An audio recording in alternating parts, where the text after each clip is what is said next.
He walked into the compound with torn slippers, a dusty nylon bag, and a silence that made the dogs stop barking. Yet inside that ragged cleaner's uniform hid the man who owned the bank they borrowed from. Obinna, disguised in a cleaner's clothes, had money that could drown a village. But he was done with women who loved his wealth and not his soul. So, for the first time in 10 years, he stepped away from his luxury penthouse and went undercover. The target, Mr. S's family. Everyone knew Is. He was a respected businessman in Enugu, rumored to have daughters more beautiful than sunsets, and a pride sharper than a razor. Obinna's childhood friend had told him that the man was looking for a cleaner after firing the last one for stealing biscuits. A perfect setup. Name, barked the security man at the gate. Obinna didn't flinch. John, he said in a lower,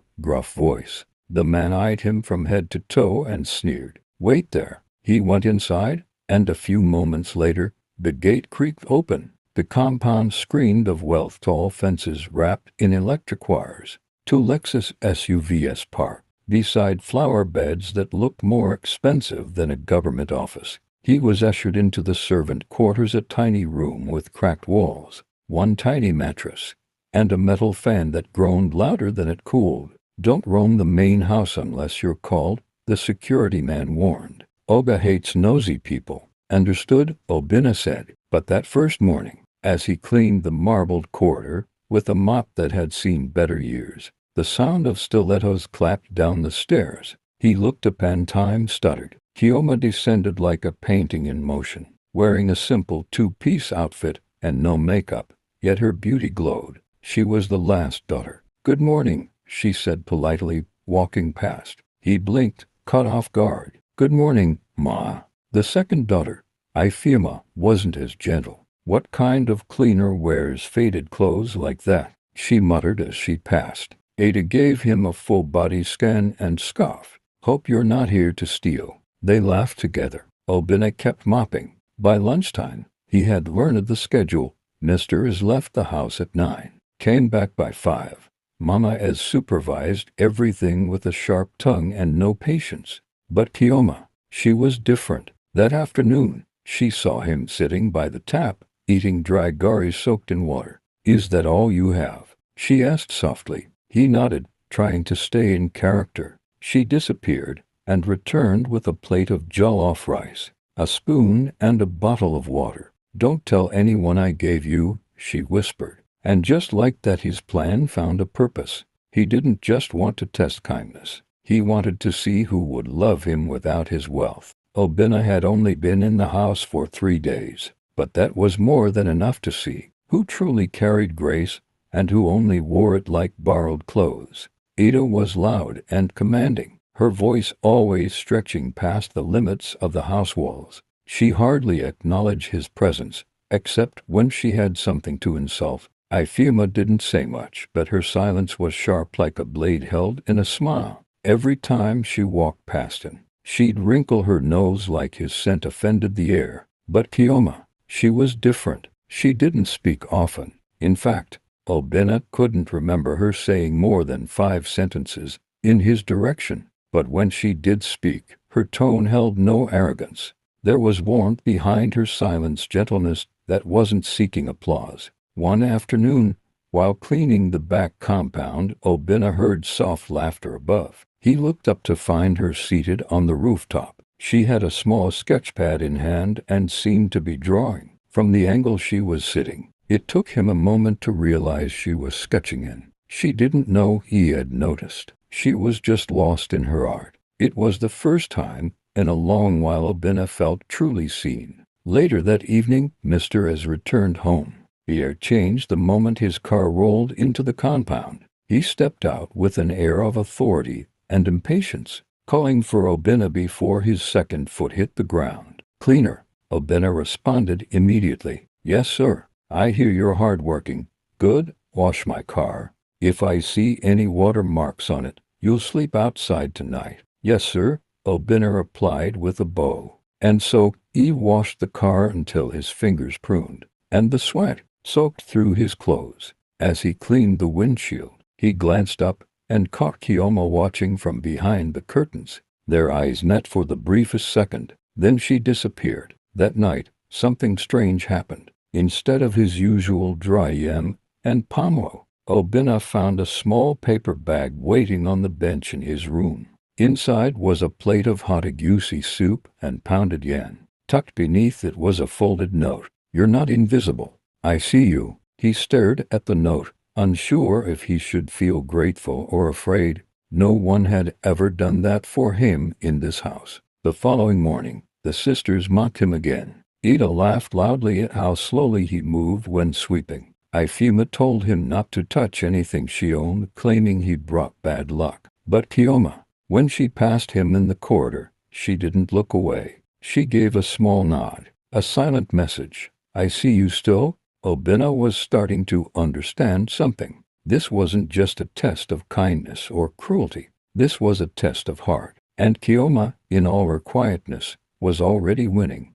The next day began like every other, broom in hand, sweat on his brow, but Obinna's mind was elsewhere. He couldn't stop thinking about Kioma's note. Those 4 words had done something dangerous. They'd planted hope, but hope was risky when you were pretending to be someone you weren't. By mid-morning, the compound was buzzing with preparations. Mr. Is was hosting a small family celebration that evening for a business partner's visit. "Cleaner," Ada called from upstairs, tossing down 2 long ribbons. "Tie these on the gate, and don't mess it up. You already look like a disaster. Don't let your work match your face." Obinna said nothing. He picked up the ribbons and turned toward the gate. Kioma walked past him carrying a tray of fruit. Their eyes met, and she paused. "Be careful with the decorations," she said gently. "The sun's harsh today. Don't stay too long outside." As Obinna worked, he overheard a conversation between Mr. Is and his visitor on the veranda. "I'm still thinking about who to hand the company to," Mr. Is said. "These daughters of mine. Beautiful, yes, but none of them can manage even a poultry, let alone a business." "Ifema is too soft," the guest added. "Ada is wild." "What about the last one?" "Kioma," Mr. Is chuckled. "She's quiet, bookish, maybe too simple for this world." Obinna smiled to himself. Later that evening, the compound looked transformed. Guests laughed, wine poured, and music floated through the air. Obinna stayed in the background, serving drinks with the other staff. He kept his head low, but his eyes were wide open. From across the garden, he noticed Ada pulling aside one of the young rich guests. She giggled loudly, her arm clinging to his like glue. Ifema was by the pool snapping endless pictures for her social media. Kioma, however, was under the tree with 2 children from the neighborhood helping them with a puzzle game, completely unaware of the noise and vanity around her. That was when it hit Obinna. She wasn't trying to impress anyone. She was just being herself. Later, after most of the guests had left, Obinna was gathering emptied bottles when Ada strutted past him. "You enjoyed the show, Cleaner," she sneered. "Hope it reminded you of the life you'll never have." Obinna didn't respond. She leaned closer. "Just stay in your lane. I'm watching you." Before he could reply, Kioma appeared behind her. "Sister, that's enough." Ada turned sharply. "What?" "I said that's enough," Kioma repeated calmly. "You don't speak to people like that." Ada's jaw dropped. "You're defending him." "A cleaner." "I'm defending what's right." Obinna froze. That was the moment everything changed. Ada stormed off fuming. Kioma glanced at Obinna. "Don't let them break your spirit," she said quietly. She walked away, and Obinna stood there, staring at her back as she disappeared into the shadows. For the first time in years, he felt something real forming. Not just admiration, but love. For days Ada refused to speak to Kioma, and Ifema stayed out of it, too busy with her online life. Obinna kept to his duties, but inside, he was burning. He hadn't expected Kioma to stand up for him. One evening, he was mopping the veranda when Kioma approached quietly, holding a book. "You left this near the tree the other day," she said, handing it to him. "You read?" she asked. He nodded. "Sometimes." "I didn't know cleaners liked books."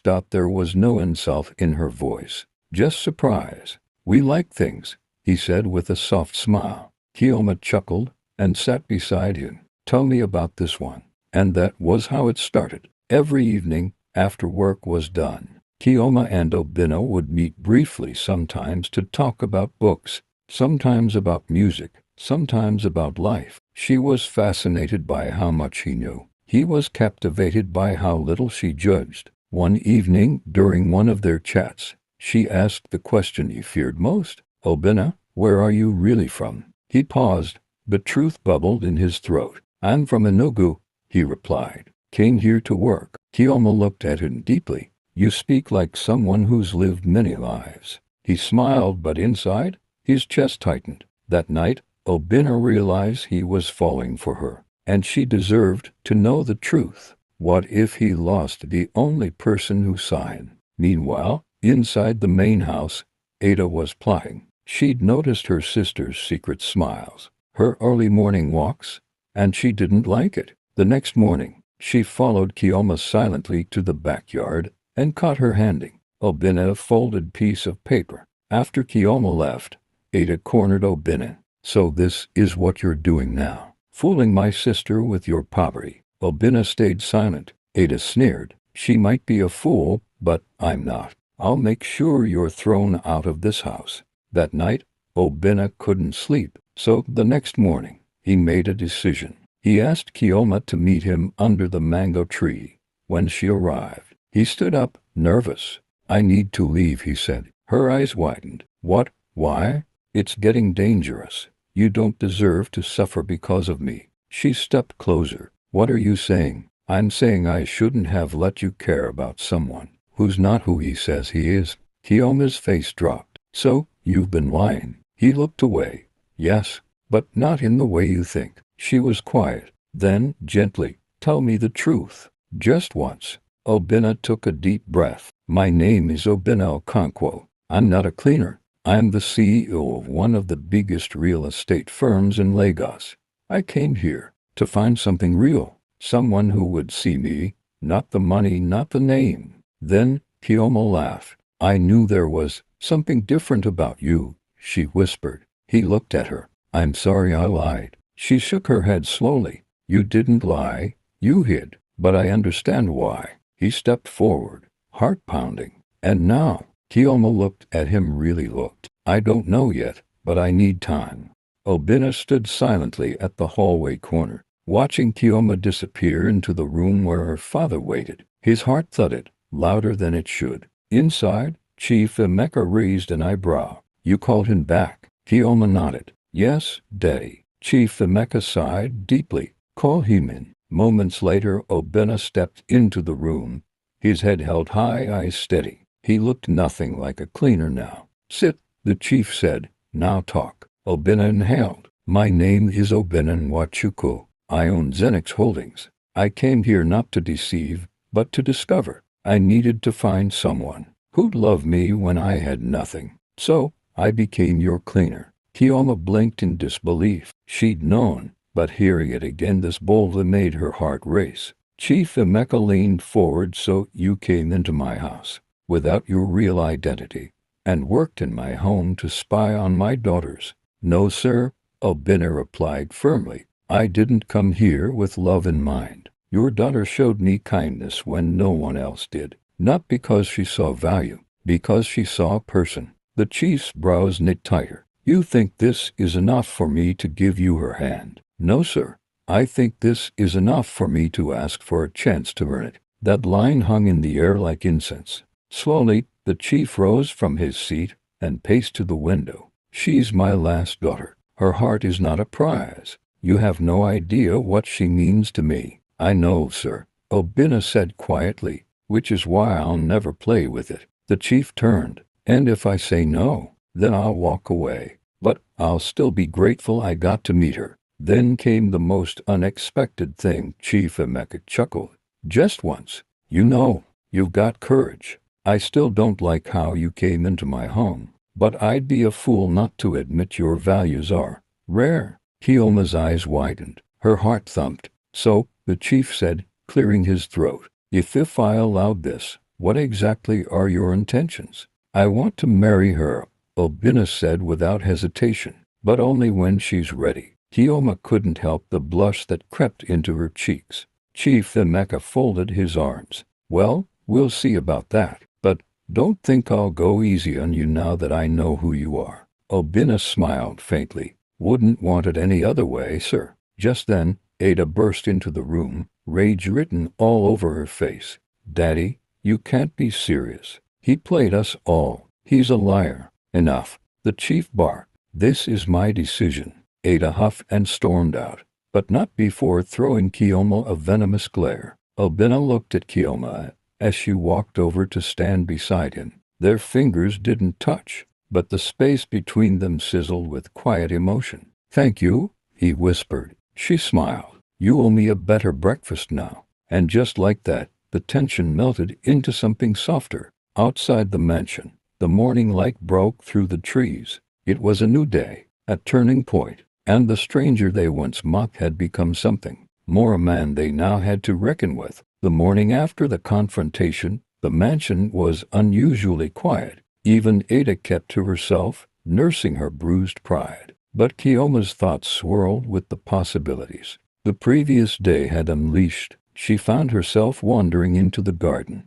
the cool breeze wrapping around her like a comforting shawl. The scent of frangipani filled the air, and the soft rustle of leaves whispered secrets only nature could keep. Obina was already there when she arrived, sitting on a wooden bench under the sprawling mango tree. He looked up and smiled a smile that held more promise than words ever could. Good morning, he said gently. Good morning, Kioma replied, sitting beside him. For a moment, they sat in silence, letting the warmth of the sun and the tranquility of the garden fill the space between them. Then Obina spoke. I want you to know something, Kioma. I didn't come here just to find love. I came to find myself. Somewhere in all the noise and wealth, I lost who I was. Kioma looked at him, her eyes soft. And did you find yourself? Obina nodded slowly. I think I'm starting to, but it's still a long road. They talked for hours that day, sharing stories and dreams, hopes and fears. The walls between them crumbled, replaced by a fragile trust that neither wanted to break. But the path ahead was far from smooth. Ada's resentment simmered beneath the surface, ready to erupt at any moment, and Chief Emeka's protective nature meant that every step they took was watched closely. Yet, for the first time, Obina felt something he hadn't in years, a flicker of hope. And Kioma, she felt the stirrings of something new, something real, as the sun dipped below the horizon, casting the garden in golden hues. Their hands brushed a small touch that spoke volumes. Neither pulled away. The stranger they once mocked was no longer just a mystery. He was becoming a part of their world. And for Kioma, that was the beginning of a story she never expected to live. The days that followed were a whirlwind of quiet moments and whispered conversations. Obina and Kioma's bond grew stronger, yet the shadow of secrets and suspicion lingered like a silent storm. Chief Emeka's eyes watched over every interaction, protective but conflicted. Ada's bitterness simmered, threatening to erupt at the most fragile moments. One evening, under the same mango tree where their journey truly began, Obina took Kioma's hands in his. Kioma, I need to tell you something, he said, his voice steady but gentle. She looked into his eyes, her heart pounding with a mixture of fear and hope. I'm not who I said I was, Obina confessed. I am a billionaire, but I came here disguised as a cleaner because I wanted to find someone who would love me, not my money. Kioma's breath caught. Her eyes searched his face, looking for the truth in every line. Why didn't you tell me sooner? She asked softly. Obina smiled ruefully. Because I wanted you to see me for me. I wanted to know if love could grow without the weight of wealth between us. Tears welled in Kioma's eyes, not from betrayal, but from relief and understanding. I never treated you differently, she whispered, because I saw you. I saw you. Their eyes locked in a moment that felt timeless, the world around them fading away. Suddenly, footsteps echoed behind them. Ada appeared, her face a storm of anger and disbelief. So, this is why you've been hiding. She spat, using lies to trick us all. Chief Emeka followed closely, his face a mask of stern disappointment. Obinna stood tall. It's true, but I never intended to hurt anyone. My only goal was to find real love. Ada scoffed. Love? You're nothing but a liar. Kioma stepped forward, her voice steady. Obinna was honest with us when it mattered most, and I trust him. Chief Emeka looked at his daughters, then at Obinna. Perhaps, he said slowly, true character lies beyond wealth and titles. Obinna, if you love my daughter and are willing to stand by her, then you have my blessing. Ada's face twisted with rage, but Kioma's smile shone brighter than ever. As the sun set, casting long shadows over the garden, Obinna and Kioma embraced two souls united not by wealth or status, but by the simple, powerful truth of love. And so, the stranger who once walked unseen through their lives became the man they could no longer imagine living without.